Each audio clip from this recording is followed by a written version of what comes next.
What is up, guys? Welcome back to yet another Andrew Responds to Mushoku Tensei hate threads. I don't know if this is going to become a regular series. Let's call it something like Man God Splaining Mushoku Tensei. I don't know. I might have to do the Man God voice that I do for Mushoku Monday. But anyways, the purpose of these videos, or at least the last one was the same way as what this is going to be, is not to, highlight somebody, put their name out there, let's blast them. I'll put the link in the description below.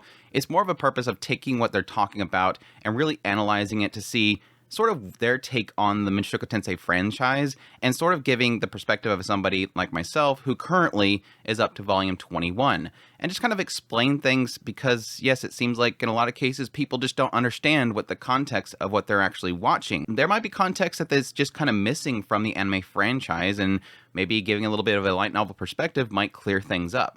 But yes, last time I did get a little heated when it came to certain things like belittling, trauma and bullying and whatnot. And that might actually happen again here. But with that said, let's just jump into it. This might be a long video. Hope you guys enjoy it. If you do, make sure to hit that like button down there, leave a comment, all that good stuff. But let's jump into it. The thread opens up with Mushoku Tensei Season 1, Cour 1 is one of the best looking isekai anime ever. Unfortunately, it's paired with a source material that was one of the earliest and most influential isekai web novels, to then, for the last decade, inspire the worst parts of the genre.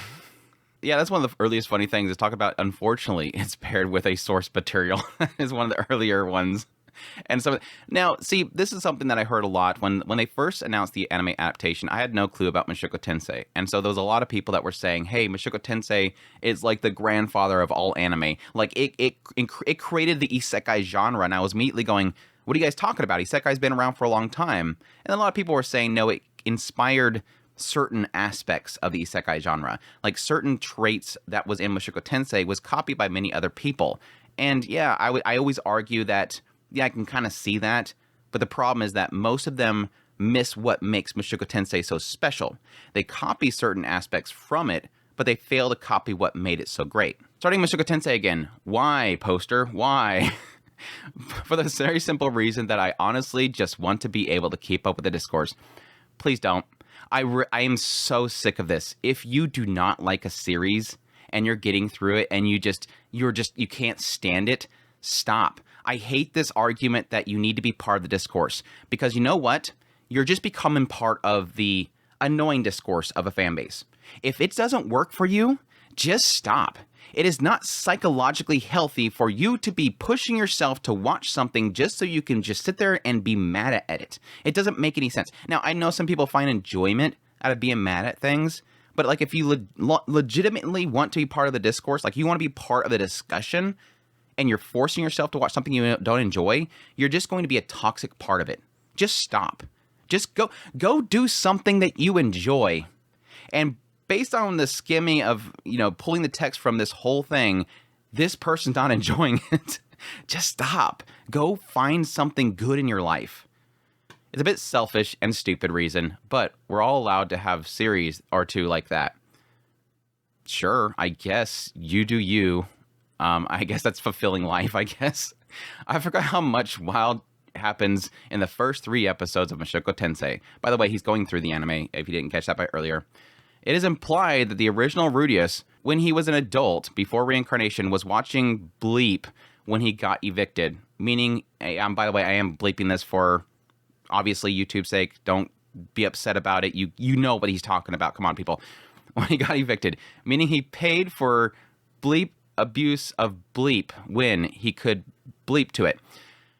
I don't know that he paid for it. That's an assumption, I guess, unless that's something in the web novel, because he does bring up something from the very first web novel over and over again in this entire thing. So I did spot that as I was copying it over. So I don't know. He might have paid for it. I have no recollection of that. You can argue that if somebody is like going to a website that has it and it has ads there, you're technically paying through seeing the ads. They get money out of it. Who knows? I'm not here to argue this. Yes, Rudeus is nasty. That was an absolutely nasty thing. Nobody's defending it. I'm sure you can find somebody that does. The sort of bullying that the original Rudeus went through was being tied up naked by the school gates and everyone in the school laughing at him. That's so exaggerated. How am I supposed to take it seriously? Like, what does this mean? the portrayal of him being tied up, like the way that's portrayed, the scene is exaggerated, or just the concept of that they would tie him up to a fence, a gate, naked, is an exaggeration. Based on how that's wrote, I'm assuming you're saying that this would never happen. This is such an exaggeration. This whole thing. No, that happens. It happens a lot. That happens to people, especially in Japan, from my knowledge. It happens a lot. There's a lot of bullying and whatnot that happens in Japan that's more so societal. Like, it is ignoring people, is purposely ostracizing them from the group, isolating them. And yes, there's a lot of, incriminating photos of the person, stripping them down. This is something that happens. And are you supposed to take it seriously? Yeah, people die. People die a lot because of this. They jump from buildings because of this. So I would hope you could take it seriously. I would hope that you take bullying seriously and especially since this is the breaking point. I would argue, I know I'm already getting heated here, and it comes with bullying. If it starts talking about bullying, when people start talking about bullying and abuse and stuff like that in a light tone, I lose it. If you can't take this part seriously, stop watching the show. If you're already broken right here, like if you can't fathom what it's trying to say and you're already making light of bullying, stop watching the series. Don't read it, because that's literally the catalyst for the entire story. At least as far as I've read so far. It is the catalyst. It is the breaking point. It is the starting point. If you can't get that, you're not going to get anything else. Well, you're going to get some of it, but still. It's not your regular Isekai, I'll just say that. If you're broke here, stop watching. Anyways, not to mention that he goes through, that he gets over his trauma in the second episode. Lol. No, he doesn't. We're already missing stuff. I was telling some people as I was kind of copying it over, I'm like, I'm getting a sense this person either has, and this is no offense to actual people that would have this issue. I'm being legitimately here. I think this person has a reading comprehension issue. Like, he's not reading things properly on the subtitles, or he's not paying attention enough. He's not getting over trauma. He's breaking out of being shut in. That's all Roxy does there, is he brings him out of being shut in. He never, as far as I've gone, he never gets over this. This is a trauma in his life. This is something that he constantly thinks about, constantly is reminded about. He'll go to certain locations and then suddenly, I know because I see screenshots. When I was moving it over, I seen screenshots of this scene. What happened when he was at the bar with Paul? The moment that he goes to leave the bar, what happens? He recalls the room, all looking at him. Everybody's looking at him like he's the villain. That was literally, this trauma is still coming up. It keeps coming up. Every time a group of people look at him with some sort of dislike, it triggers. It's something he never gets over. The only trauma he got over right here with Roxy was leaving the house. That's it. Because the yard became the house. He didn't want to leave the house, and then when he finally got out into the yard, that became his bubble. And then Roxy helped him get out of that bubble. That's all. The shut-in aspect's that's the only thing he got over. He never got over the scars of the bullying. Again, I think if you're already missing this whole point, you might as well stop now. He literally says that Roxy healed that trauma for him. Again, the shut-in. We're good then. Rudeus forcefully strips Sylphie down against her will. He gets a good talking to from his dad about how it's not okay to do that against her consent. But that means bleep, because we know Rudeus does a lot of heinous things towards girls later in the series too. And that's treated as comedy, so question mark? Okay, so the whole point here is that because Paul got onto Rudeus for stripping down Sylphie, and he got a talking to, he's supposed to stop. That's not how normal human beings work, especially not man-child. I'm going to get this clear right now here. At this point, Rudeus is what I would refer to as a man-child. He's somebody that physically in his previous life reached a certain age. He was in school, he gets bullied, he shuts himself up, he never matures, he never grows up. He is what I would call a man-child. Not saying that he's legally young or whatever, but he's literally in his mind, he's a child. And so he's going to do a lot of mistakes that you would see children do because he never matures mentally. Now, granted, I would even argue plenty of adults do this too. Thousands upon millions. I would say there's probably even more adults that will make the same mistake over and over again than even children will. Rudeus is not going to hear something from Paul, don't do that, and he goes, click. That's not how people work. You're going to keep doing the same thing over and over again. Yes, Rudeus feels bad about this. And when Paul corrects him, he says, yes, I did something wrong. But that's not going to mean that he's suddenly never going to do it again. As people make mistakes over and over again. They never learn. Or it takes them a long time to learn. He then guilt trips Sylphie into befriending him again. Not really. He was trying to employ something there. She didn't even connect with it. And the anime kind of portrays it a little bit differently there, but essentially what he does is say something like, man, Sylphie, it feels like you've been really cool to me lately. It didn't even click for her. She's literally like, please stop treating me differently. The whole thing that was happening there, at least from Sylphie's perspective, is that she was afraid because he now viewed her. It felt like because now Rudeus is treating her differently because he's realized that she's a girl, that suddenly he's acting different. And she doesn't like that. She's too young to get this whole guilt-tripping thing. She's literally like, please treat me like you've always treated me. Let's be friends. That's all that scene's doing. Was Rudeus doing that? Yeah, pretty much. Luckily, she had already forgiven him, and his dad did a little fun little oopsie. What did I actually teach my son? But given the series isn't really known for making Rudeus take accountability for his actions or change his behavior, this seems like a thing we're just going to gloss over. Again, this is an expectation that people change immediately, that you're supposed to change immediately, and that you have to say something about it. I'm assuming that's going to keep doing this going forward, so let's just get out of the way. They have no obligation to say what is right or wrong. A story's obligation is to entertain you or tell a story. And I would argue there's a lot of cases where Refugien will actually say that something is kind of wrong or that this path is better, but he's not a preachy person. Refugien is not somebody who's going to give you a moral argument for 5 hours on end. His purpose is to tell you the story and see the ramifications for doing certain things through action, which I think is much better than me having to read paragraphs of what Refugien thinks is right or wrong, because sometimes that can turn into preachy in ways that I don't really care to see. That's actually a good thing. But given the series isn't really known for making Rudeus take accountability, I don't know where you get this from. I really don't. This is kind of a I heard statement, so I'm not going to really give it much account here. Changes behaviors. Again, I don't know who you're talking to. You're making an assumption based on whatever people are saying. This seems like a thing we're going to gloss over. At the very least, we're glossed over it now and moved right ahead.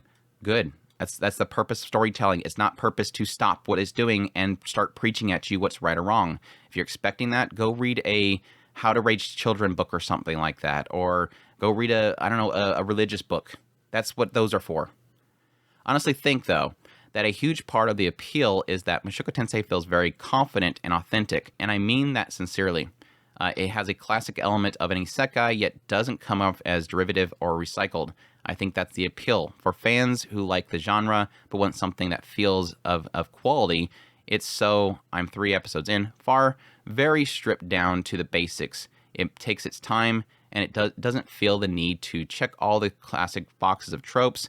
We're not beaten over the head with anything. The events of the story are allowed to play out in leisurely manner, and there's nothing here that feels like it doesn't need to be here. Yeah. Naturally, I'd like to cut some Rudeus stuff out, so to me that feels unnecessary in that way. So I'm guessing the negative aspects of Rudeus. Again, if that doesn't appeal to you, and I tell people all the time, when Rudeus does something and you're like, that makes me feel uncomfortable, stop watching. It's fine. I'm not going to criticize you. It's fine. But don't keep watching it and going, oh my gosh, guys, it's bad. Because you're missing the point of what it's showing you. You're missing the bigger picture of the story. It's not to say, look at this, it's good, people. It's to say, look at this, this is what Rudeus is. And then over time, you're going to see how that changes. You're going to see that pivot. You're going to see how certain things just don't matter to him anymore. And that's really a bigger picture. Talked about this with Psychoculturist the other day. This aspect that, yeah, It's not a redemption story. He doesn't seek redemption for people or whatnot. It's more of a let's look to the future. It's a very much a moving forward story. And that's actually just as equally as good, unless those that you've wronged are currently present, and you can probably undo some of that wrong by amending for it in some way. It's a case-by-case basis, of course. It doesn't stuff its cast full of cute girls right away and without building any actual relationships first. And as poorly as I think it does in other ways, it doesn't punch you in the face with Rudeus trauma all the time. Yeah, and I think that's kind of an aspect of the original, like the adaptation. Sometimes it doesn't repeat a lot of the stuff, which I do find unfortunate because I think some of that stuff is important. Why would you not want to see Rudeus' trauma? If that's what he's going through, does that bug you? Again, if you don't like that, then you're missing the point of the story. It does try to approach it with actual sensitivity. It also, I mean, I guess he's positively saying it there. It also helps that it looks unreasonably good, and the very lovable Sugita is voicing the protagonist. It's not something that will ever be for me, but no wonder it is so popular. It's almost cheating. All right, here we go. Let's get into Cliff Notes here. Well, if that doesn't say everything, and yeah, it's basically talking about Paul is a scumbag. He basically forced himself upon Lilia a long time ago, which, yes, when they were at the training hall, her father's training hall, he essentially didn't like how everybody was being mean to him, so he got back at everybody by sleeping with Lilia, because Lilia was the daughter of the guy who ran the place, and whoever married her was going to take over the place. And he hated how everybody looked down on him and scoffed at him and all the time. So he did that to get back at them. It was really scummy. It was this Paul the dirtbag. Yes, he's a dirtbag. And I'm not excusing it. He's a dirtbag. Mushoku Tensei fans, no, Rudeus isn't still 40 years old. He's reincarnated. That works differently. Have you read anything about reincarnation beliefs and different religions and what that means for? Rudeus, I'm a 40-something bum, as scummy as it gets. I'm guessing this is probably going to happen a lot in this thread. It happened a lot in the previous thread. People is excusing things. I'm not excusing it. I'm not explaining it that way. Again, like I said, my point of view is that Rudeus is a man-child. He never grew up in his previous life. He's always an idiot child. And that's for the sake of maturity, not for the sake of that he's not 40 years old. I'm not saying that he's not as old as he is. What I'm saying is that the reason why he acts like an idiot most of the time is because he never grew up. He got his mental state is pretty much stunted at that point. He went through this bad trauma and he never moved from that point. He got stuck in a position. I think what you're going with here is that you do have, you're going to have extreme people that are going to say that he's not 40 years old. I think, yes, mentally he's 40 years old. So I'm not arguing that, but it's not really all fans. I found some people that said this. There's a lot to dig into when it comes to how this series is portraying Paul so far, and how it's handling him being yeah. First of all, when it is revealed that Paul, at this point, is presented as blanked Lilia, both she and the wife are in the dining hall. Rudeus seems to have instinctively gone with his dad instead, and is in the room with him at first. It's not necessarily much, but it should be a hint as to where his sympathies lie. What? Because Rudeus is standing here, he's sympathizing with Paul? No, he's in a bad spot right there, and Lilia is with Zenith, and they're discussing the matter. Where Rudeus is standing, it means nothing. If that argument is yours, then the moment that he goes in there and starts talking to Zenith, I like how you clip this particular screenshot, because he literally goes over there and stands next to Zenith for a long time, and you're not clipping that screenshot where he's literally standing there in that position. It's not showing sympathies. I think you're drawing too much from this picture. Rudeus, when realizes he should help Lilia, not because she's a victim of assault, not because it's the right thing to do, but because Lilia has been nice to Rudeus, he wants to repay her. In other words, because Rudeus personally likes her and is of benefit, he wants to help her. At the root, it's a selfish motivation. Oh, this is a long topic. How far do I want to go down this rabbit hole? Okay. The assumption here, this is where I think you're already breaking. This isn't a I am the greatest hero ever story. Mushoku Tensei is not the hero story. If you're looking for the do-gooder, the righteous hero that does everything good, and they're always thinking about positive things, you have a million isekais out there to go. The point of this story, and the reason why this is such a good story, is because it's realistic innocence. Innocence. The idea here is that Rudeus will think about what benefits him, just like every healthy human being does. And I would argue, I'm pretty damn sure, I'm going to say probably 99.999999999% chance that you do the same thing every day. The problem is that you don't want to admit it. And most people don't want to admit that they think nasty thoughts, that they think selfish thoughts. We all think selfish thoughts. It's human nature to think selfish thoughts. The moment you see a situation, you're going to think, how will it benefit me most if I do this or that? And just because he doesn't specifically say that this was a bad situation, he doesn't have to. He knows exactly what happened. Everybody in this room knows exactly what happened. The thing here, though, is that he doesn't need to tell anybody what happens. There's no point to it. Rudeus specifically says, because she's so nice to me, because she's helped me so much, it's sort of like saying she's important to me. Rudeus doesn't realize that yet, though. See, Rudeus has a disconnect from these people. This is the thing that is an ongoing theme for quite a bit of the story, by the way. Rudeus has a disconnect of people. He doesn't trust people immediately. He went through literally most of his previous life never trusting anybody and disconnecting himself from other people. So damn sure that when he's in this new world suddenly out of nowhere and there's a bunch of people standing around him, he's not their friend. This is not his family to him. And so he's going to be thinking of self-preservation at this point. And Lilia helps me out a lot. She's kind to me. She cleans me up. That's important. That's important to him. That's a good thing. And now he wants to step out there and help her out. There's nothing else motivating it because that's literally his own thoughts. So anyways, the big twist, of course, is that Paul didn't blank Lilia, but she seduced him. So it's all her fault. Oh, well, thank God. Paul didn't do anything wrong then.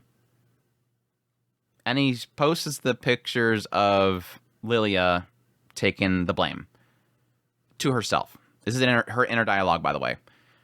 That's not what that scene said. I'm not sure how you get that out of that scene. Again, I think this is a reading comprehension issue. I'm pretty sure the anime is pretty clear about this, but story time. Lilia right here is taking upon herself the blame because she feels like she wronged the family. She wronged Zenith. She did it.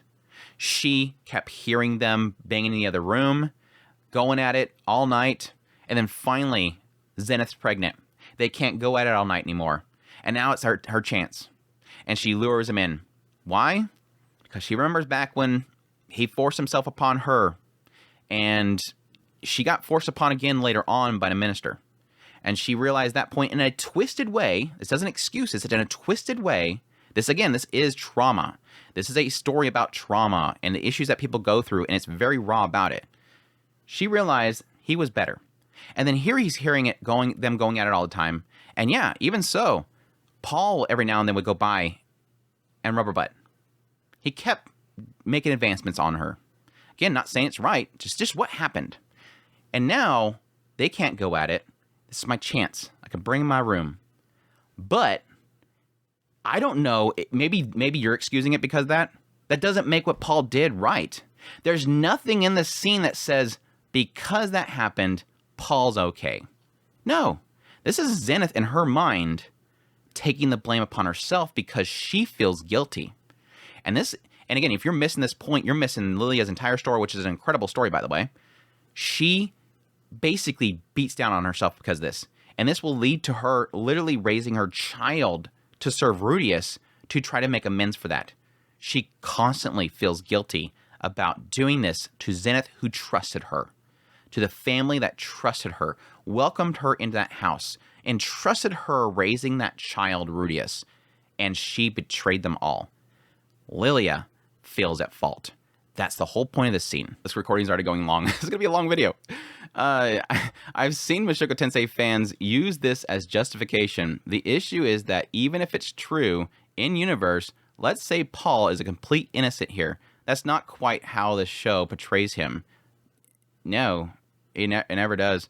But let's just say, for the sake of thought experiment, all Lilia's... I'm kind of wondering who you talk to.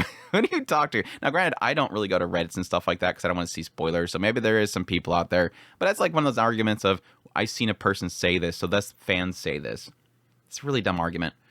But let's say, for the sake of thought experiment, all Lilia's fault. She seduced him, etc. I mean, it's part of the equation, yes. Then what is the message here? Because in real life, in every single period, women are the number one group above all else that is being assaulted and forced upon. There are unimaginably more occurrences than fake occurrences happening. By making narratives where it's the woman's fault, you're contributing to culture, excusing the current assault, violence of men, and not even acknowledging acknowledging. I want to undo it. Okay, acknowledging in universe that Paul still is in a position of power over Lilia, and that's literally what Rudeus. You're missing again. I'm guessing you're not reading it right. I'm guessing you're not. That's literally what Rudeus does. Rudeus, in order to help Lilia, puts Paul into a position of power over Lilia. You're acting like it doesn't even exist. It's literally there. Regardless of what of her want, because he is a master of the house. If a lot of women are being... I missed a word. Dang it. You two don't get mad at me. If a lot of women are being blanked and that's an actual societal issue, then write about it. Not where in your story, actually, it's the woman's fault for once. Again, it never said it's Lilia's fault. Lilia herself betrayed the trust of Zenith by luring him into her room. The scene you keep talking about for an entire, 2 paragraphs is Lilia blaming herself, not the storyteller saying men are being lured by women, and it's not trying to say anything. You're trying to find something where it's not there because it fits a narrative, I'm guessing. This is a problem that a lot of people have, is they look for things to fit a narrative. It's not trying to say anything besides Lilia feeling extremely guilty. That's all it's saying. Stop trying to make it into what it's not. Yes, perfectly clear. It's very much so something that happens all the time. It's very much so something that happens all the time in Mushoku Tensei's world. They point out a lot. It's never saying it's right. It's saying that welcome to reality. Too many writers are afraid of talking about reality. And I would argue the fact that storytellers are so afraid to talk about this is more so an effect to the world because we ignore it exists. Like human trafficking. Sorry, it exists. And if you want to erase it from storytelling, I feel like you're trying to make people forget that it exists. That's my argument.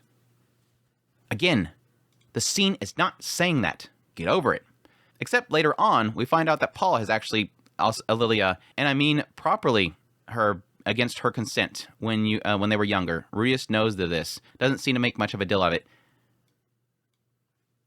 What do you expect him to do? Is he supposed to stab his dad or something like that? Did you want him to take Paul to court? I mean, do you know him give him counsel or something like that? Is call up Buena Village court systems? What do you want him to do? What is he supposed to do? What is he supposed to do? Again, not everything has to say something about things. Not everybody spends their waking moments trying to point out people's flaws or the wrong they do. In reality, most people just move on with their lives. This is something that just happened here. He knows about it. What do you want from him?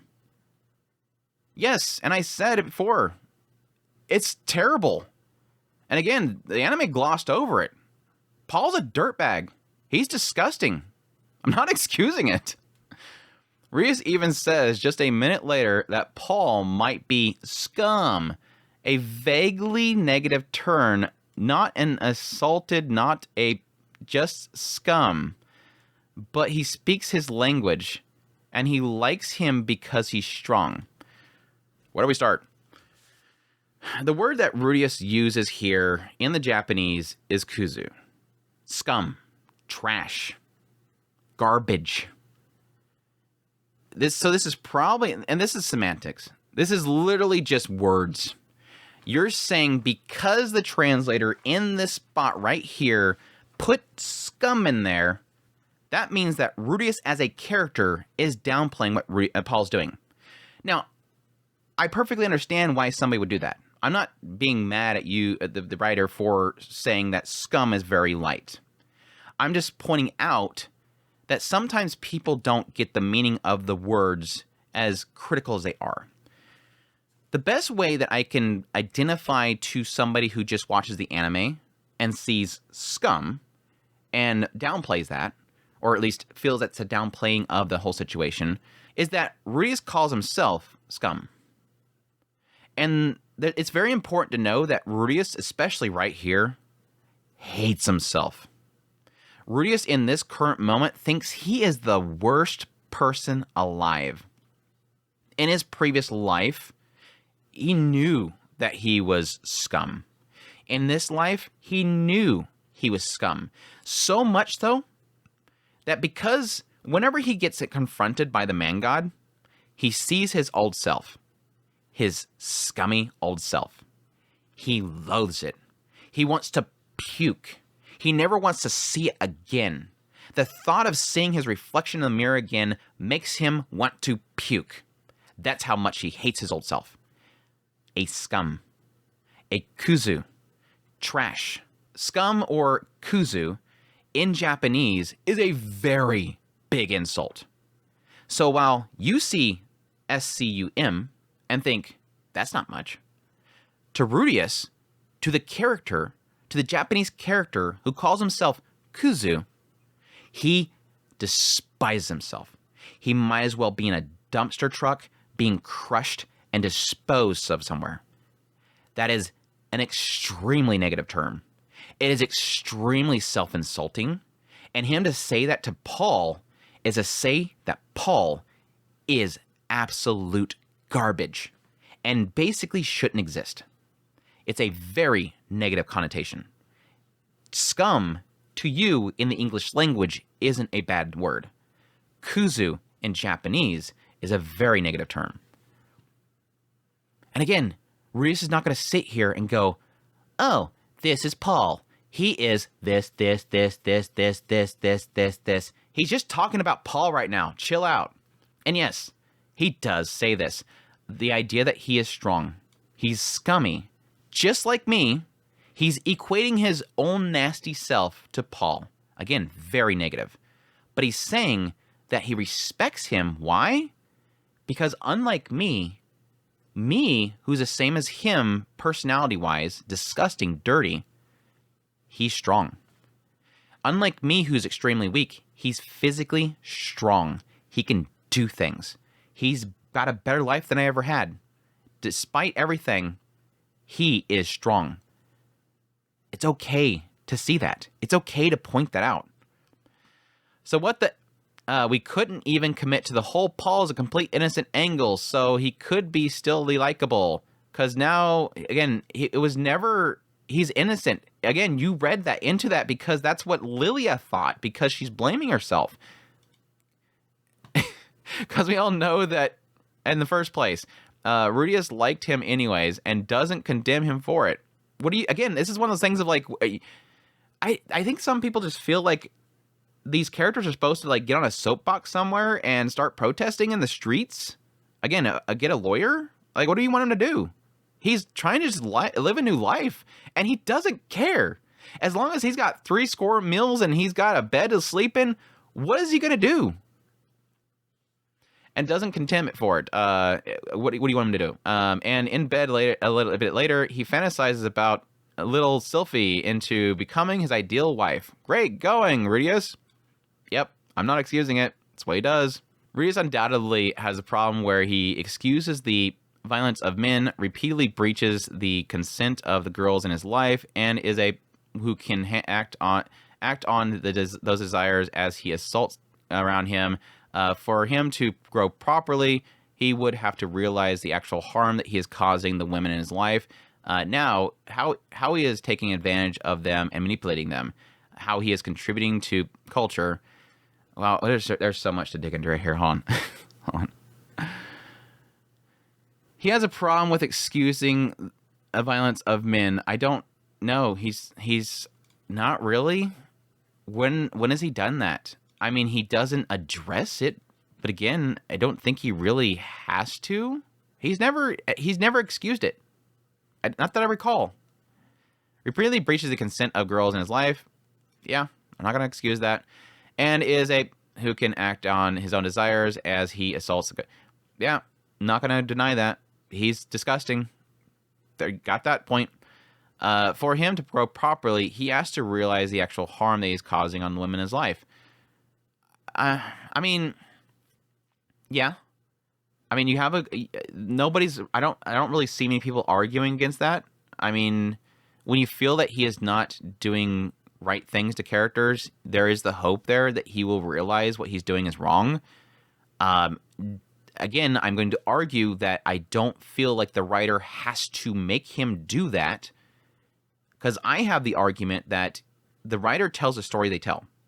And the whole point is that if something happens in it that you disagree with, it's perfectly fine. But don't expect the story has to do what you want it to do.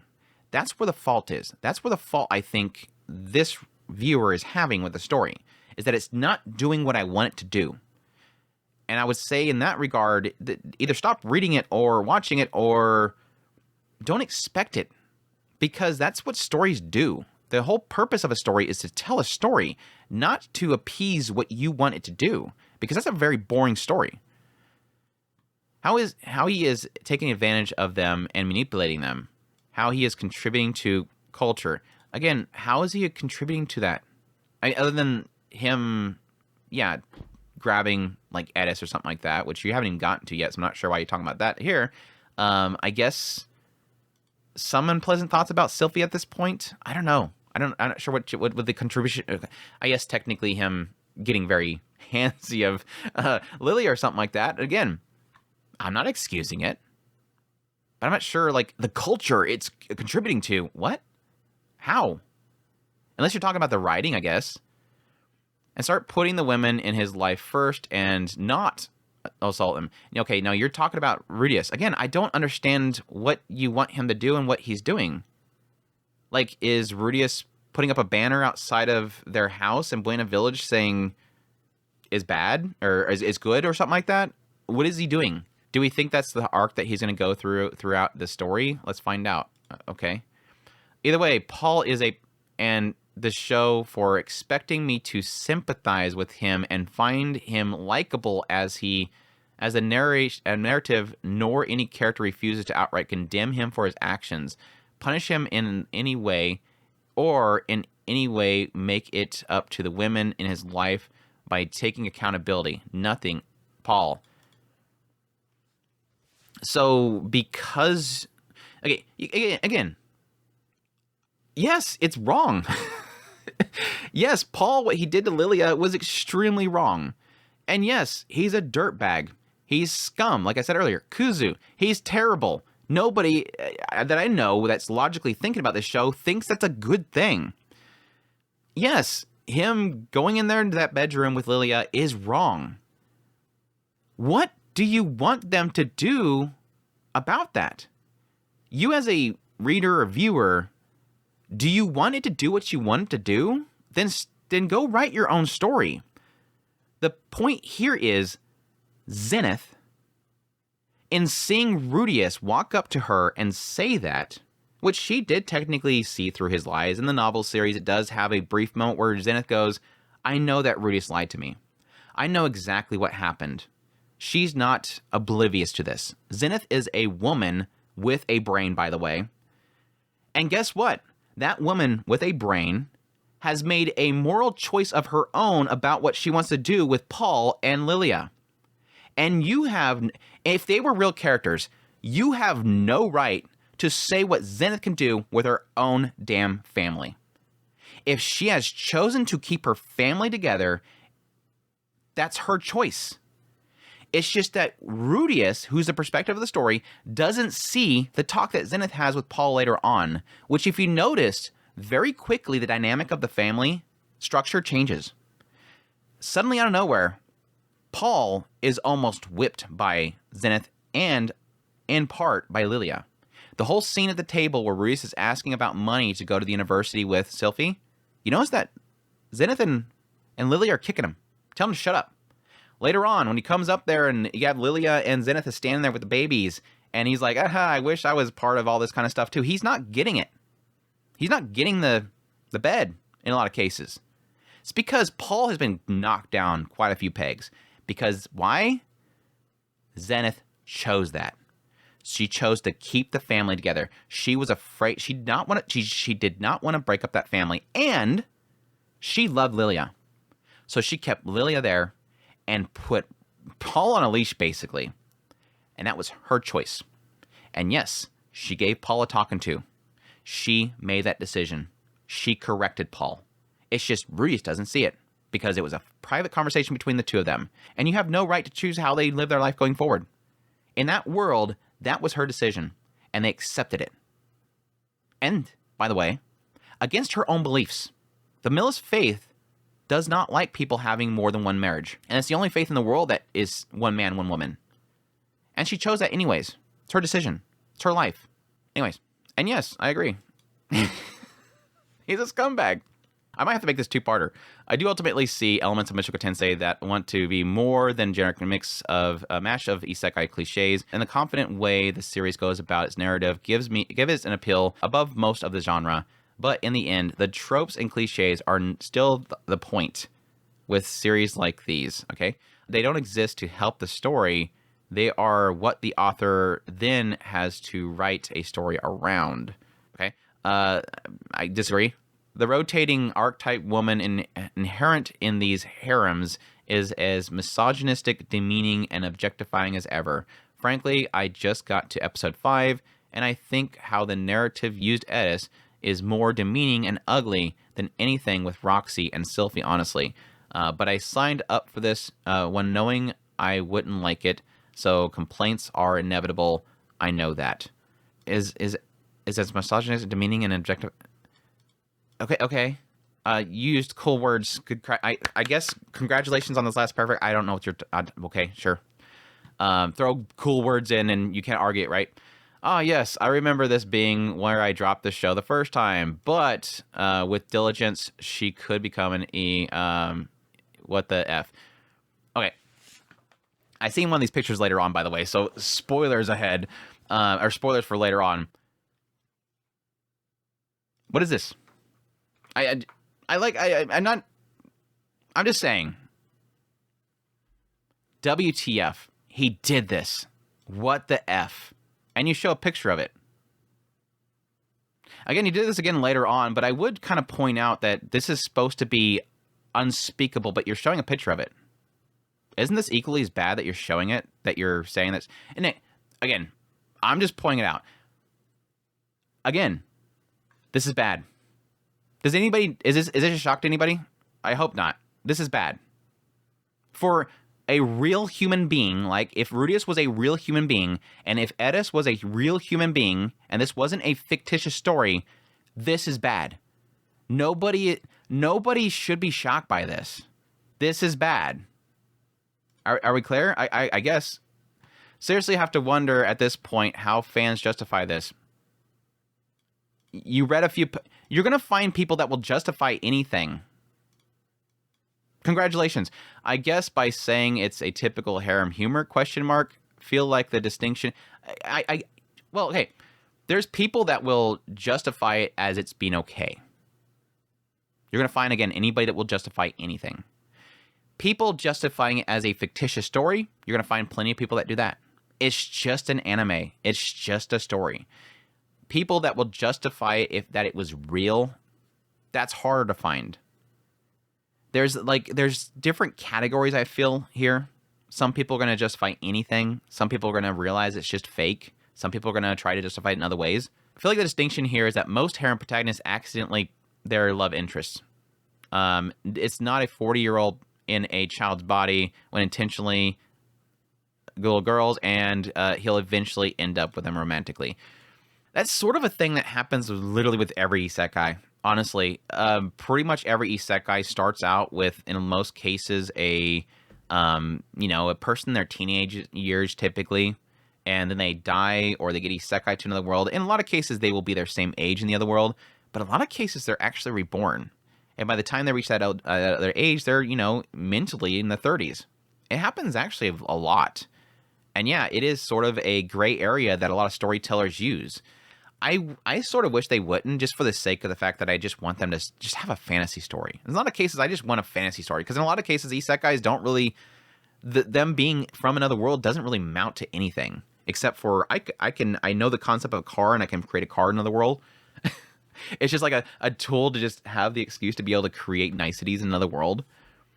Anyways, there's probably actually a deeper discussion you can have about this is worse than if simply a real child did it. This is a very complicated discussion and something I don't think I'd be all for laying out right here and now. But the very basic actual harm when it comes to child is not the, which is morally neutral, albeit quite personally gross. What? But the very basic actual harm when it comes to is not the, which is morally neutral? What? This is morally neutral? No, I don't want to assume what you're saying there, but it sounds really bad. Albeit quite personally gross, but it's the actual act. The reason we have laws, however, they would differ in a society different from our own fantasy world of no laws. At least you're acknowledging that there's different societal things between the two worlds. And because, to argue here, eventually Hilda and Philip want Rudeus to get with their daughter, like get in bed.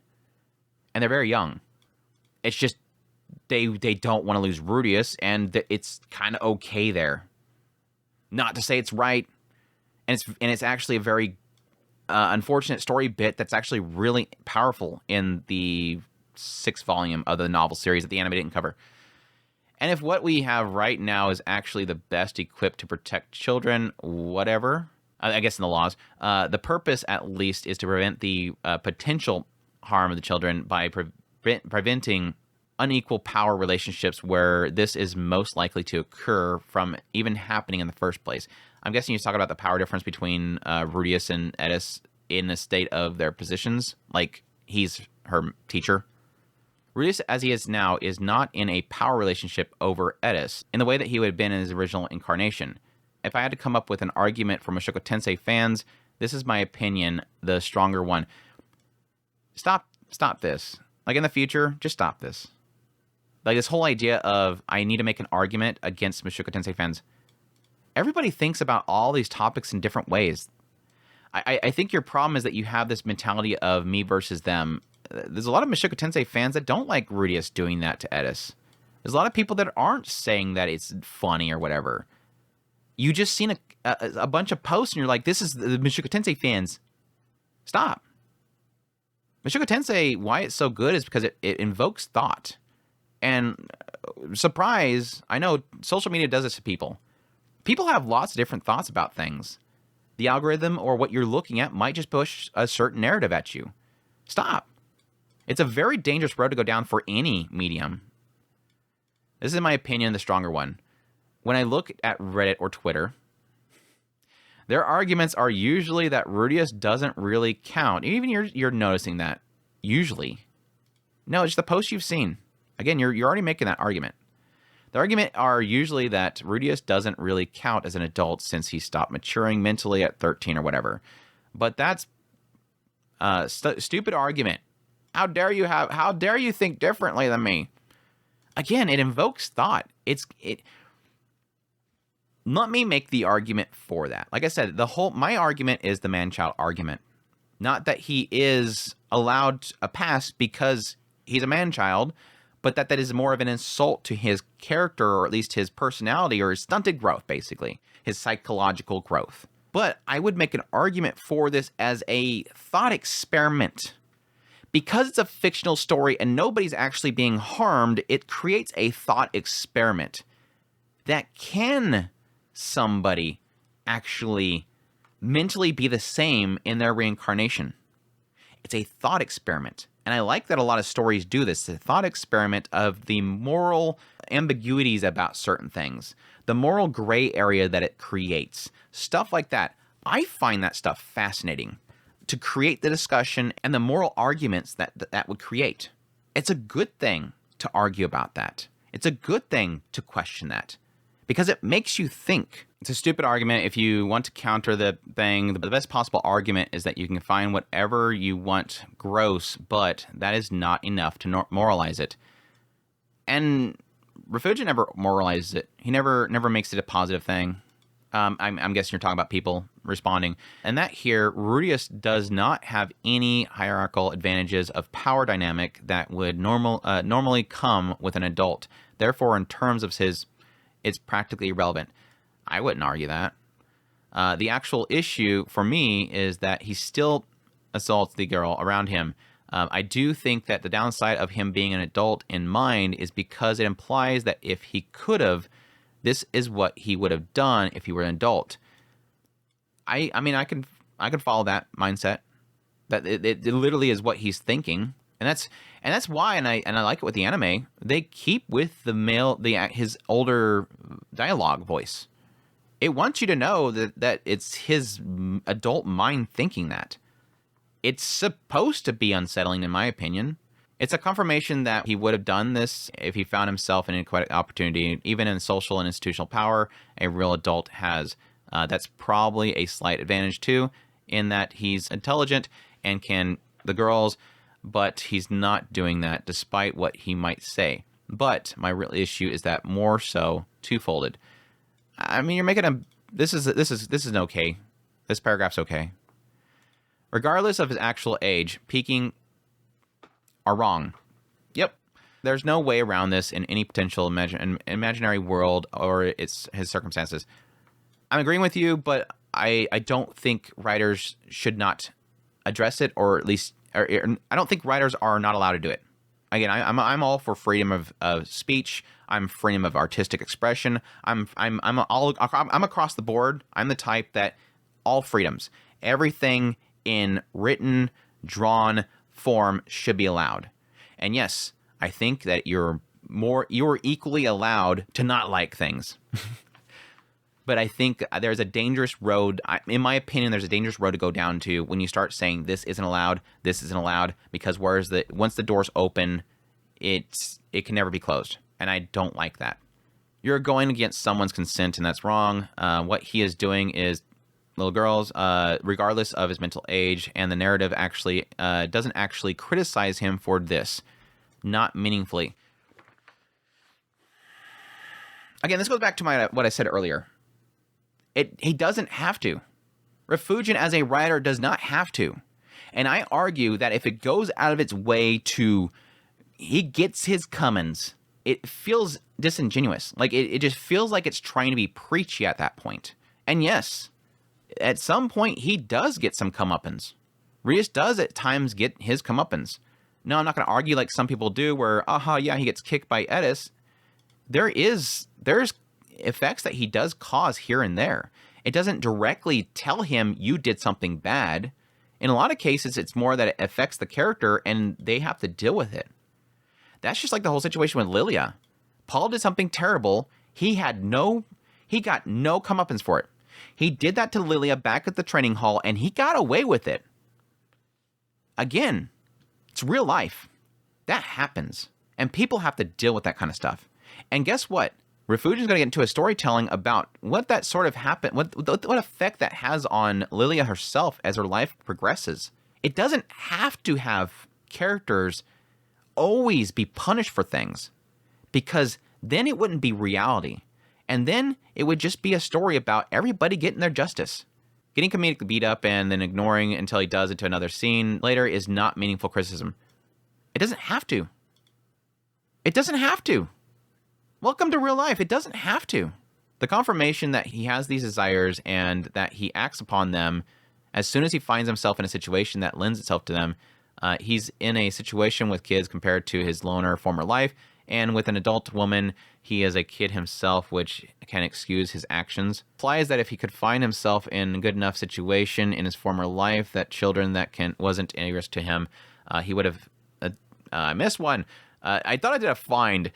There's nothing in. Let me just take it off the screen. There's nothing to imply otherwise. These are his desires. Yeah. Now that he has an outlet, he is providing them to, himself to them.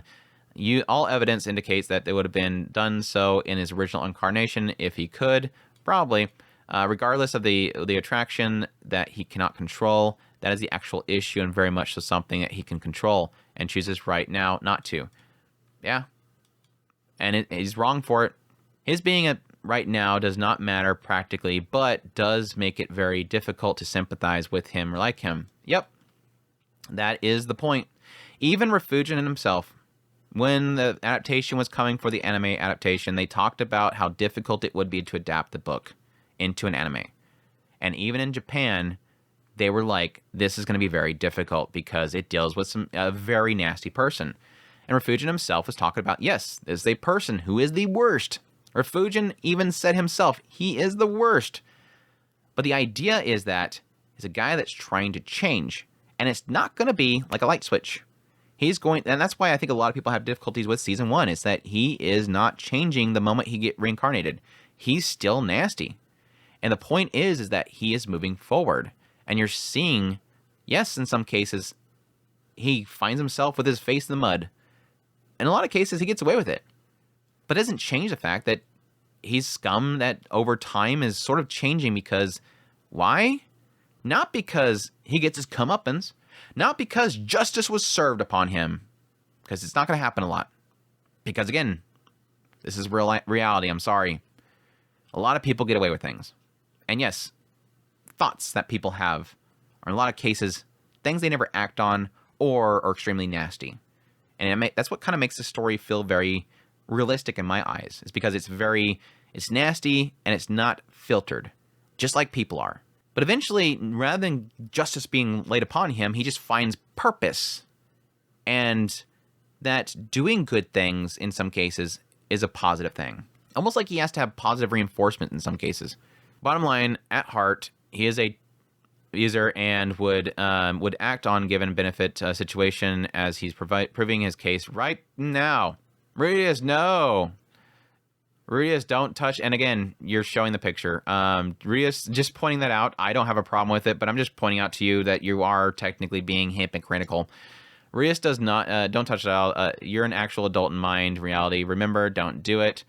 I guess we can address that whole thing.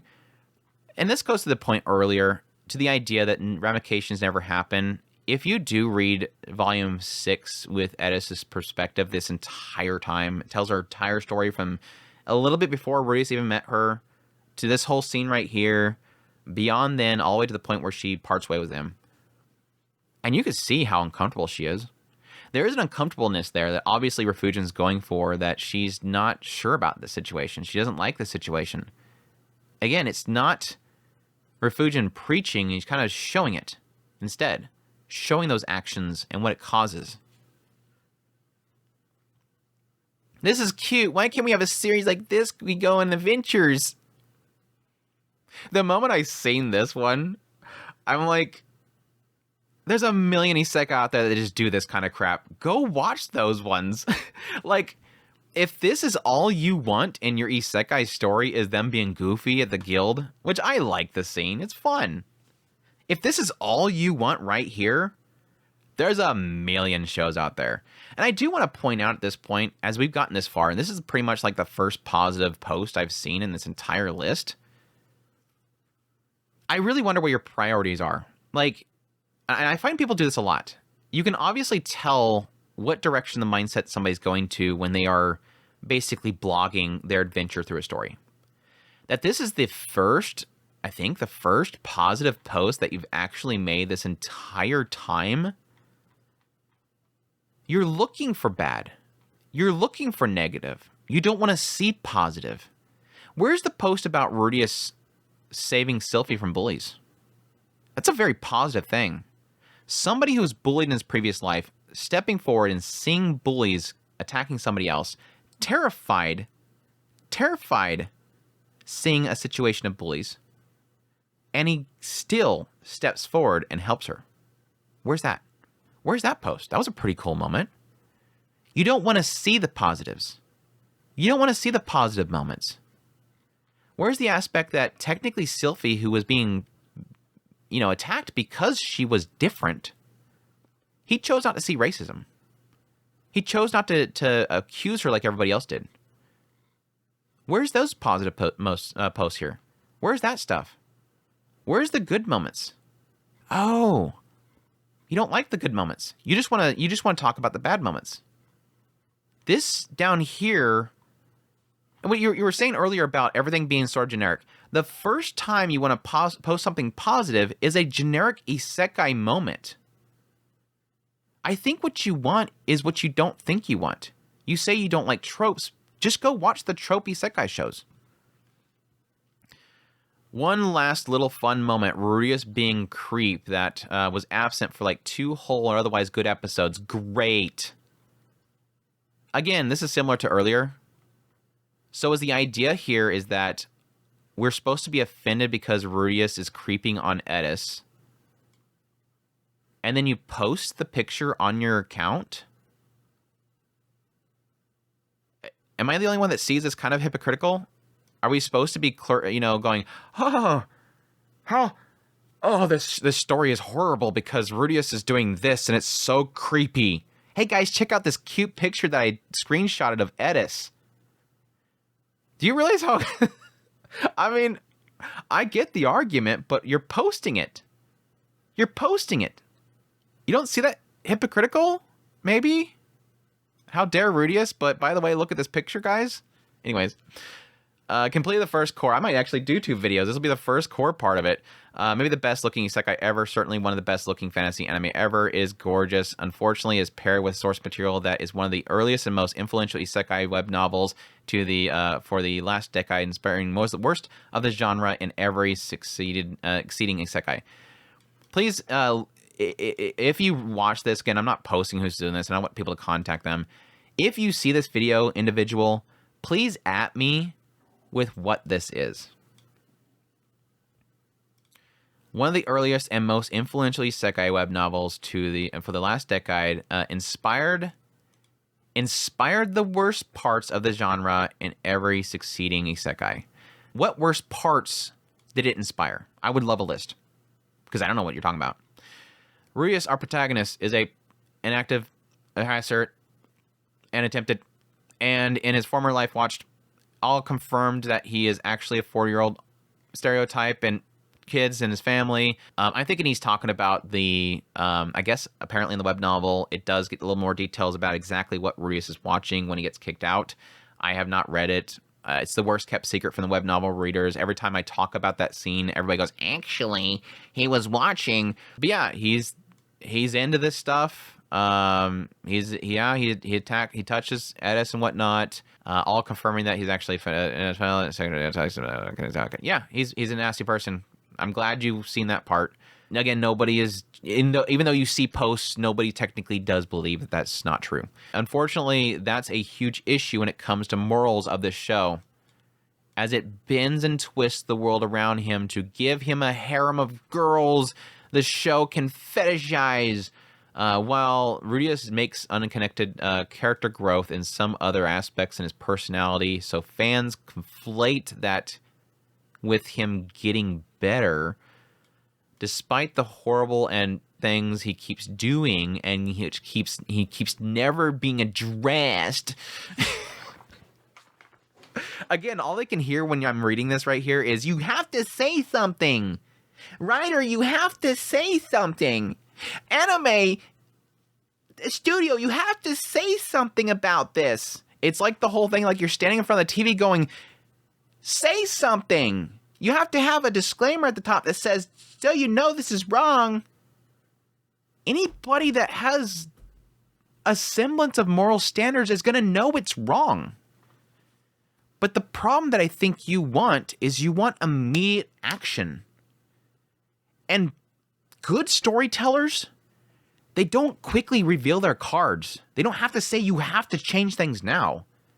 It's a process. Rudeus, this is a 26-volume series. If you're expecting something to change right now within the first season, you're horribly wrong. This is a process.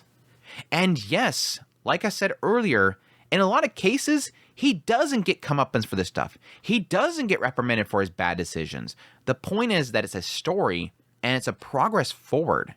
Because, like I said earlier, in reality, people don't get punished for things. In reality, people have nasty thoughts. In reality, people do horrible things. That's reality. And if you want a story that is going to spend every waking moment making sure that it addresses every single bad thing and has repercussions happen for it, and Rudeus gets punished for it, and Paul gets punished for it, you're reading the wrong story. Because this book, Refugien, is not making a grandstanding story about moral compasses and whatnot. He's telling a story. I don't get this mindset that everything has to have a statement behind it. I am happy for fans, though I question them on a lot of things, that they got such a high-quality adaptation, but despair that the industry and its consumers are such that this is the show that gets an adaptation of this high quality. We should wait for season 2. I mean, the second core was good, but season 2 part 1 is not that great. Unfortunately, when it doesn't focus much on, and the reason why is because the director, who was also the script and series composition writer, he knew it was a damn good story.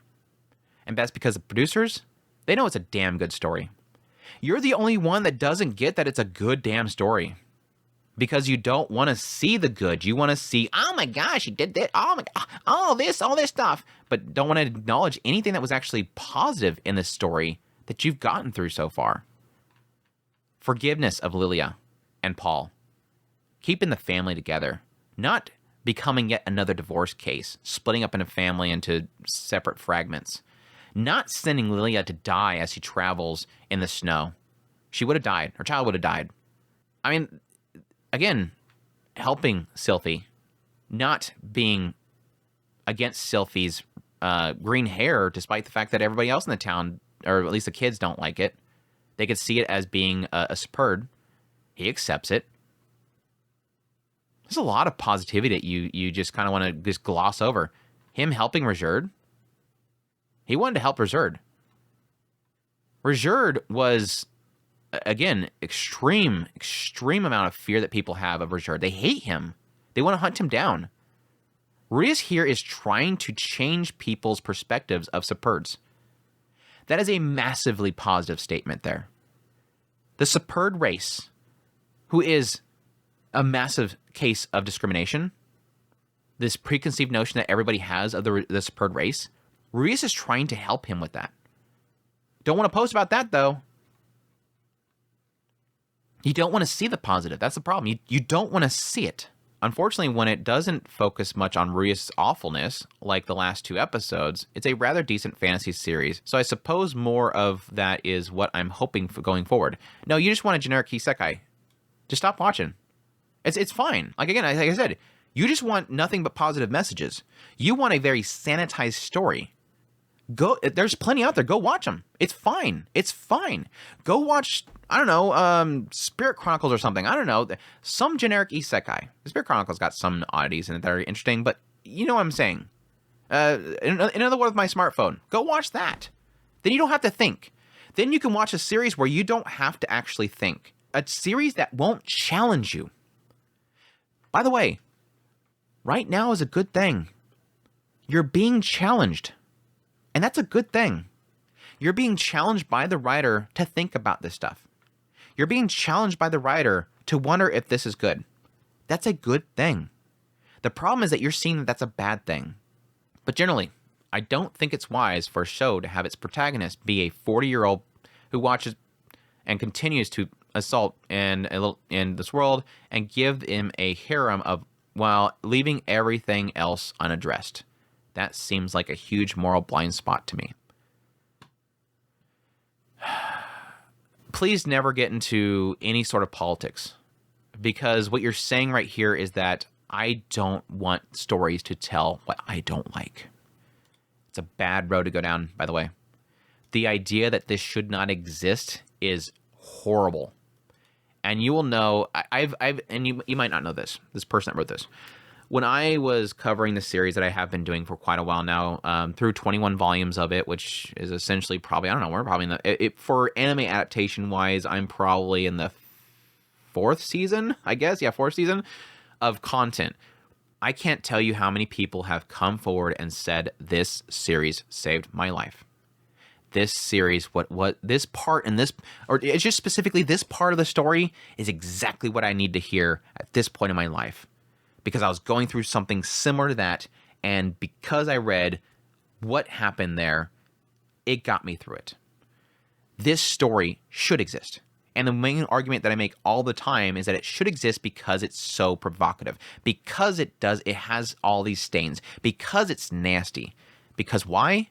It makes you think. If you see Julie in, I guess, I don't know if you've been to the second season, right? For those that have watched the show, if you see Julie in that marketplace, it reminds you that that exists. And it upsets you. You see what happens to Julie right there, and you're going, damn it, Julie is so cute. People should be protected. And then you go, oh yeah, by the way, human trafficking exists in this world. Maybe we should put a stop to it. Because I was reminded, because of, in some cases you could argue, the news sometimes doesn't tell you stuff exists anymore. It reminds you that stuff exists and it's wrong and that you should stop it. Yeah, I'm gonna stop here. This has been going on for way damn long. So if you guys want a part 2 of this, let me know. I might just toss this point. He gets a little bit better, but there is some discussion about Paul and whatnot later on, which I think would probably be pretty interesting to discuss. I don't know if you guys want more, let me know. But I'm gonna call it there for at least part 1 because this is going on much longer than I thought it would. So I hope you guys enjoyed this video. If you did, hit that like button down below, comment, let me know what you think of this whole ordeal. Keep it pretty decently civil down in the comments down below. Again, try to keep spoilers out there. I'm just strictly focusing for here to him covering the first season. But anyways, until next time, I hope you guys enjoy this video. Stay safe out there, and I'll take care.